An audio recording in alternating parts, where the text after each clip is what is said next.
dans une grande famille. Et ici l'été, c'est beau. On se met dans des coins comme ça.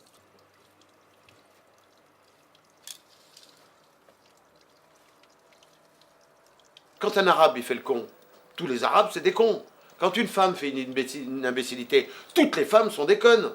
Quand un scorpion peut tuer un homme, tous les scorpions sont dangereux. Quand un serpent peut tuer un homme, tous les serpents sont dangereux. Alors donc, revenons un peu en arrière, reprenons les choses objectivement, essayons de remettre les choses dans leur contexte. Ça veut dire que la femme ne doit pas être tout le temps en cage, elle a le droit de sortir un petit peu, une fois par mois le samedi. Bon, tu passes ou pas? T'as pas eu de nouvelles de Vincent, non? Des nouvelles de Vincent, si ça va, parce qu'il n'avait pas le moral. Hein. Je veux qu'il sorte un petit peu, là. Hein. Il y a une histoire de La Fontaine, avec l'histoire du chien et du loup. Le chien qui est attaché, qui est gras comme un loup-cou, mais le loup qui n'a pas de collier, mais qui est maigre. Mais au moins, le loup, il court où il veut. Ben, je suis un peu ce loup qui court un peu où il veut, qui n'a pas de collier. Ça fait 20 ans que je suis à Nantes et je m'occupe de reptiles. Il y a des gens qui m'en ont filé au départ, 2 ou 3, puis je les ai entretenus, des serpents malades. Puis j'ai soigné tranquillement et puis ça s'est reproduit, j'en ai eu quelques-uns, puis après j'en ai acheté et j'ai décidé de monter ce système. Je me suis dit, ben, on va monter des expositions qui sont très jolies et je vais faire un deal avec les grandes surfaces. Les galeries marchandes sont intéressées d'avoir du monde dans leurs galeries. La grande surface va leur offrir une exposition en même temps en faisant leurs courses et c'est gratuit. Par contre, dans cette gratuité, il y a une pédagogie. Ça veut dire que tous les gens, vous avez vu des passionnés, on répond aux questions, on est habillé chemise blanche, pantalon noir, chaussures noires. Les crêtes, les boucles d'oreilles, c'est pour les iguanes. Nous, on est clean, on est propre, avec un faune. Si un enfant se perd, il peut se confier à nous. C'est la loi.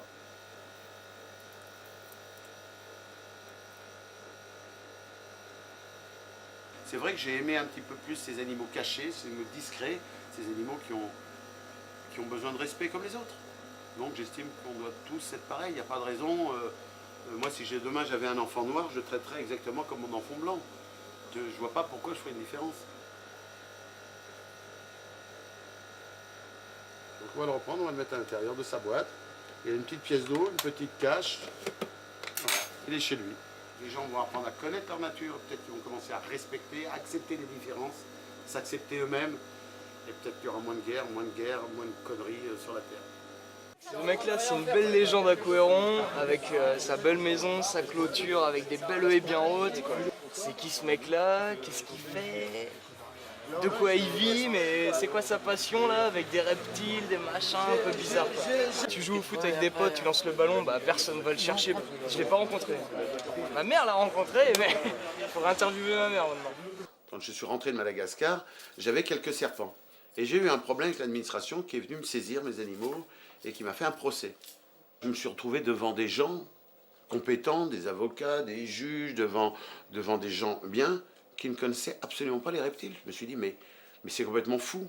Je suis français, mais les Français sont mes compatriotes, ils sont quoi? Ils deviennent cons, quoi, là? Donc, apprenons à connaître ces animaux, arrêtons de les mettre à part. Moi, je fais ça avec les femmes. C'est une femme, oui, elle est comme moi, mais c'est une femme. Non, c'est une femme. Elle a les pieds plus petits, elle doit être près de l'évier. Moi, je peux pas, les pieds trop grands, je peux pas être près de l'évier faire la vaisselle. C'est une femme. Tiens. On m'engueule pas en plus, hein. Poubelle. Ça veut dire que maintenant, c'est trop gros maintenant. Hein? Monsieur est délicat en plus. Le problème, c'est qu'il a son petit caractère, il a envie d'aller se promener. Alors on va se promener, on va à la découverte. Hein? Tu vas où là? Voilà. Assis. On veut? C'est d'ailleurs le seul animal qu'il n'a pas réussi à dresser. T'es un gros jaloux, hein? Hein, t'es un gros jaloux. Quand j'étais petit, je voulais, sans mentir, être le Indiana Jones de la nature, voyager à droite à gauche. Quand je vois une personne comme Philippe qui a fait ça, ouais, ça fait rêver, quoi. Sa vie ne fait pas rêver, mais ce qu'il a fait, ça fait rêver, ouais. Je suis venu régulièrement, de plus en plus régulièrement, et à la fin, j'ai continué à venir, et je continue toujours. J'ai eu des parents qui ont été très bien, qui m'ont appris les bonnes manières, on va dire des pères colonels, grande famille, très bien, propre, on m'entend de l'argent, de l'argenterie, on mangeait dans de l'argenterie. Non, bien, j'ai eu une bonne éducation, j'ai pas à me plaindre. Bon, pour le côté scolaire, c'était comme on était baladé de ville en ville, méthode globale, après méthode bœuf à bas, après ceci, puis alors Bon, effectivement, j'ai eu des études qui ont un peu bougé. Quand on est dans un pays d'Afrique, après on se retrouve dans un pays arabe, après on se retrouve dans un pays français, dans des écoles techniques françaises qui ne sont plus des écoles parce qu'à partir... Bon, j'ai préféré repartir sur l'Afrique, et vivre dans la nature et apprendre l'école de la nature. Tout jeune, voilà, j'étais en contact avec les Aoussa, avec les Mbororo, avec les... Et j'ai appris les langues comme ça, doucement. Ce qui est très agréable parce qu'on découvre une autre façon de penser, une autre façon de vivre. Et je pense que pour un enfant, ça fait une ouverture d'esprit et ça permet d'accepter les choses comme elles sont et pas comme on voudrait qu'elles soient. Et ça, c'est une des premières leçons qu'on n'apprend pas à l'école. Tous les voyages étaient super intéressants, puisque quand on voyage avec Philippe, on découvre un tas de choses qu'on ne voit pas, qu'en fait, il ne parle que le français et le sango, et que partout, il se déplace dans le monde, que ce soit de l'anglais, que ce soit de l'arabe, que ce soit n'importe quoi, il arrive toujours à se faire comprendre. Il s'est privé de l'Afrique au départ, c'est une histoire personnelle, hein, une histoire familiale. Il est parti, lui, puisqu'il a réclamé à repartir en Afrique avec son grand-père. Et il faisait donc ses cours par correspondance. Et le soir, il passait par la fenêtre et il allait au feu de camp avec la fille de la nourrice. Et il écoutait toutes les histoires que les anciens racontaient au coin d'un feu. L'Afrique, comme il l'a connue, n'existe plus. En Centrafrique, on est retourné dans son pays. D'abord, j'ai vu des larmes dans ses yeux. Il a tout reconnu. Il s'est remis à parler le sango naturellement. Mais c'est plus pareil. C'est plus possible d'investir. C'est plus possible de vivre là-bas. Parce qu'on ne sait pas, on peut pas se dire je retourne en Afrique pour y finir ma vie. C'est pas possible. Il peut y avoir un coup d'État et comme la première fois, il est obligé de repartir. Donc ça, il ne veut plus le vivre. C'est tout. Mais il repartira au soleil. Il a tout prévu. C'est un peu pareil, si on a des dirigeants un peu cons, ben voilà. Aujourd'hui, on a trouvé un système qui est simple, on a mis des présidents. Ça veut dire que c'est tout le monde qui vote pour dire c'est lui qui va nous diriger. C'est une façon de dire pas de responsabilité les gars, hein, vous avez choisi, c'est comme ça, fermez vos gueules. Il y a toujours eu, dans toutes les civilisations du monde de base, si on regarde chez les pygmées, il y a le sorcier, il y a bon, le chef de groupe, le sorcier et le chef de chasse. Ces trois personnes, on les retrouve dans toutes les civilisations du monde. En réalité, en France, on va dire, il y a le président de la République, il y a le pape, enfin il y a le curé, qui est le sorcier, et il y a le colonel de guerre, le général de guerre ou de chasse. On a toujours ces trois-là. Et on les retrouve dans toutes les peuplades les plus primitives et toutes les peuplades les plus grandes. Et qui c'est qui est en éminence grise derrière, et qui gère tout ça derrière? Les femmes. Un homme bien conseillé sera bien conseillé par sa femme, ou par ses femmes. Tolérer son pire ennemi, c'est le début de la tolérance. C'est pas de tolérer que les bonnes choses, la tolérance. Le problème des Français, surtout entre autres, ou pas mal d'humains en général, c'est l'anthropomorphisme, le mettre à la place d'eux, et on n'a pas l'impression que la Terre tourne autour du Soleil, on a l'impression que toute la planète tourne autour de nombril de chacun. On se met à la place du pauvre petit Africain qui est en train de mourir de faim, machin bidule, sans savoir pourquoi il meurt de faim. Les Blancs arrivent, leur donnent du lait en poudre, qui mélange avec de l'eau boueuse, on les fait crever 2 fois plus. Faut arrêter les conneries, tout ça pour se faire plaisir. Je vous ai raconté l'histoire de Willy tout à l'heure. Pas Willy l'ourson, pardon. Sauver Willy, le gros orque.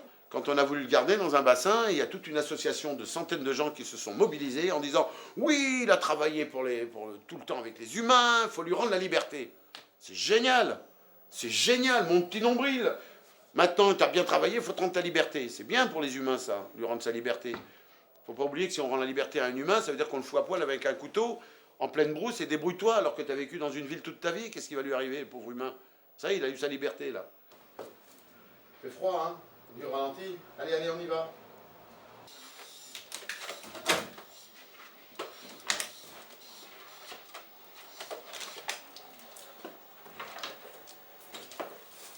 Allez, on rentre. Seul? T'es où, seul? Non, Ali, tu vas pas là, s'il te plaît. Viens ici. Viens ici, ma grosse. Viens ici. Non, tu vas promener là-bas, tu veux. Voilà. Allez, on va se coucher. Qu'est-ce qu'il y a, Gator? Qu'est-ce qu'il y a? Hein? Dans ma famille, je suis un petit canard noir. Au lieu de vivre, mettre un pantalon, un petit foulard ou une cravate, être clean, je vis dans la brousse avec les pygmées. Mais bon, je m'en fous, à la limite je m'en fous, je suis bien dans ma peau, je vis comme je vis, du moment que j'emmerde personne autour de moi, c'est ce que j'ai appris à mes enfants. Respectez la liberté d'autrui, et votre liberté sera respectée, hein, ça c'est important. voilà, je suis pas comme tout le monde, quoi. Je suis un peu marginal, on va dire. Je suis un marginal. Qu'est-ce que tu veux? Qu'est-ce qu'il y a, mon lit? Qu'est-ce qu'il y a? T'es pas content, hein? C'est pas des fusils, c'est des caméras.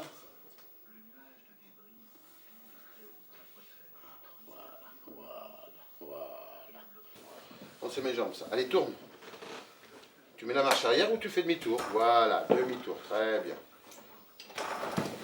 Bouge pas. Le Mickey 9, il est pas mal.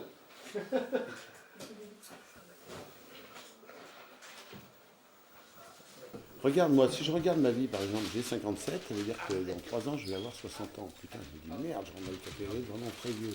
Mais qu'est-ce qui me reste comme espérance de vie? Qu'est-ce que je fais comme projet? Parce que 60, après 70, 80, il me reste à peine 20 ans. Et à 80,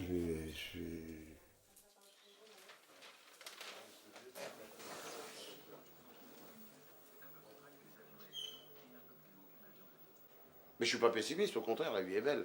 Regardez, on est là, on a de la chance, on n'est pas emmerdé, on fait ce qu'on veut. On a quand même un peu de liberté. Paire de bottes, je peux faire de la moto, du cheval, j'ai tout ce qu'il me faut.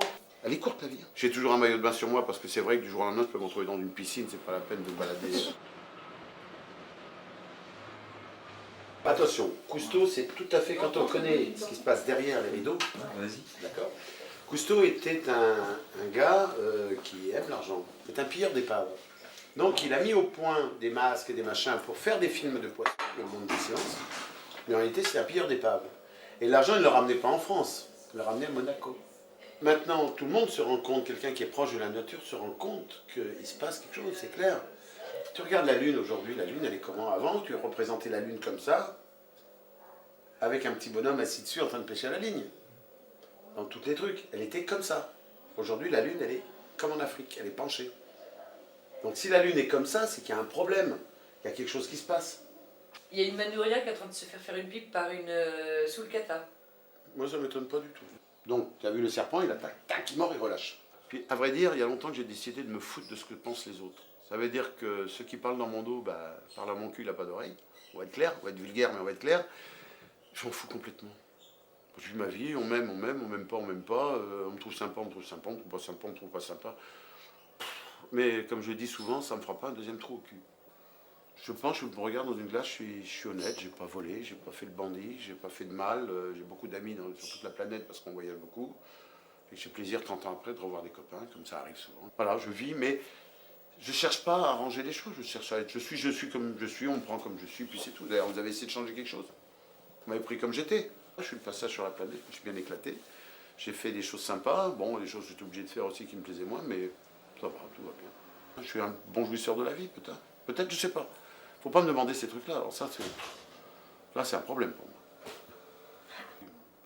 Si, ma faille, c'est d'être avec des femmes où je me fais un peu couillonner, mais j'aime bien. Elles arrivent avec leur petite manière de fille, on est mort de rien, mais elle a l'air conne. Mais elle me fait craquer quand même, elle est mignonne, elle est. Non, je peux pas dire. Je m'en fous, je m'occupe pas de ça. Moi, ce que je vois, c'est devant moi, c'est les animaux. Voilà. Là, j'ai bien parlé de moi, là, maintenant. On va se calmer, hein. On va parler des bébés. Et Philippe a toujours la porte ouverte à n'importe quelle heure du jour ou de la nuit pour écouter, pour conseiller. Quand il est rentré en France, de raconter des histoires qui se passaient là-bas, on le prenait pour un mytho. Ce qu'on avait, nous, de l'image de l'Afrique, c'était uniquement ce qui se passait à la télévision. Hein. T'as pas fini encore, ma chérie? Enfin, j'en ai pris plein mon grade en tant que femelle. Et si on s'entend si bien, c'est qu'on ne vit pas ensemble. Il a des espèces de gros doigts informe et il est capable de sculpter des petits bonshommes dans l'ivoire. Est-ce que Philippe te perturbe? Tout le temps. Non, je la masturbe plutôt. Aussi. Tu te répètes. Et ça, c'est les cheveux blancs. Quand on explique les choses, on vient au point de départ, on ramène toujours une information supplémentaire, donc ça vaut le coup de répéter. Surtout pour les petits cerveaux comme les filles, il faut répéter souvent.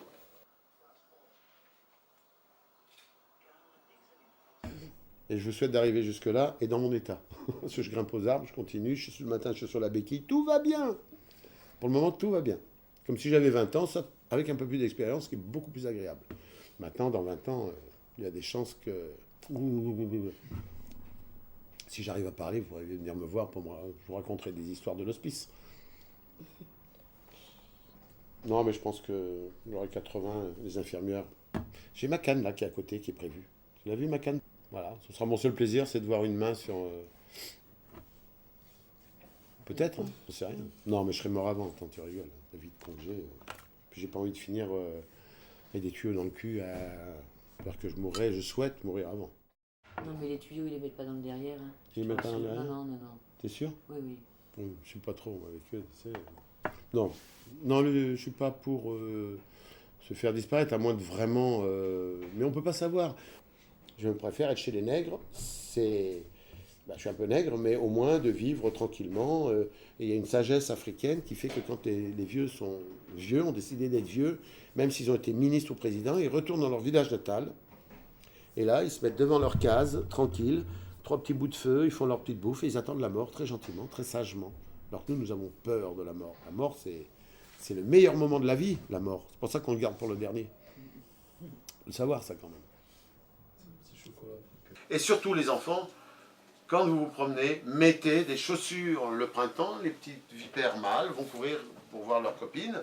Et on peut marcher sur une vipère et on peut avoir ce qu'on appelle une petite morsure. Un crâne, il y a des dents. C'est pas des vers de terre. Et ce que j'ai dans les mains, là, c'est un crâne de ver de terre. Vous le voyez pas, c'est normal, il n'y a rien. On part pas en voyage en disant, on va aller à l'hôtel, je sais pas ce qu'on va faire, on verra bien. M'ennuyer?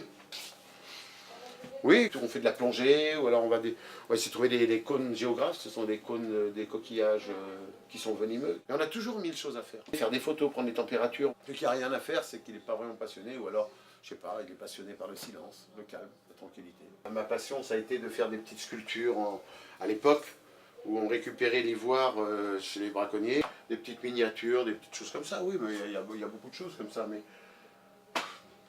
Des tas de petites choses, tiens, un petit chapeau sur un petit socle, voilà, un petit guerrier, voilà, ça c'était... là, un petit coin, toujours en train de bricoler, fabriquer, un petit étau, un petit machin. Je suis en train de remonter un squelette de tortue marine. On a toujours 1000 choses à faire quand on est passionné, et on aime ça. Faut le voir, le face là-dedans. Voilà. Quand tu es intéressé par un truc, en général, tes yeux font un peu plus d'efforts, c'est d'habitude. Il n'y a même pas besoin de lunettes. Quand je mets pas de lunettes à mon âge, j'ai des espèces de loupe à 3 balles. Je vais pas à me plaindre, franchement. Il y en a un? Hein?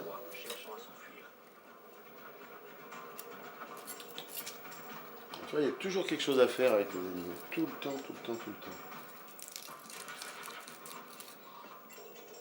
C'est une façon de faire passer le temps pour arriver à la mort tranquillement.